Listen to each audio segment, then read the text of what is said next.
আসসালামু আলাইকুম। হ্যালো বন্ধুরা, H medicine and health tips থেকে সবাইকে জানাই স্বাগত।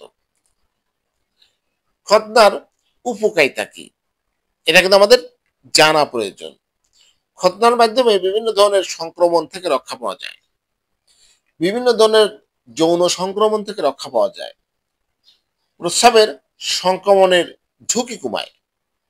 ছোট বয়সে খতনা করলে পুরুষাঙ্গের ক্যান্সারের ঝুঁকি অনেকাংশে কমে যায়। এছাড়া পরিষ্কার পরিচ্ছন্ন থাকাও সহজ হয়। কখন খতনা করা যাবে না? ইসলাম ধর্মের অনুসারীদের জন্য খতনা সুন্নত, তবে কিছু কিছু ক্ষেত্রে খতনা না করার পরামর্শ দেন চিকিৎসকেরা। যদি প্রস্রাব লিঙ্গের অগ্রভাগ দিয়ে না এসে নিচ দিয়ে আসে, যদি প্রস্রাব বের হওয়ার রাস্তা স্বাভাবিক জায়গায় না থেকে উপরে থাকে, যদি লিঙ্গ বাঁকা থাকে। হ্যালো বন্ধুরা, আপনাদের জানানোর চেষ্টা করেছি।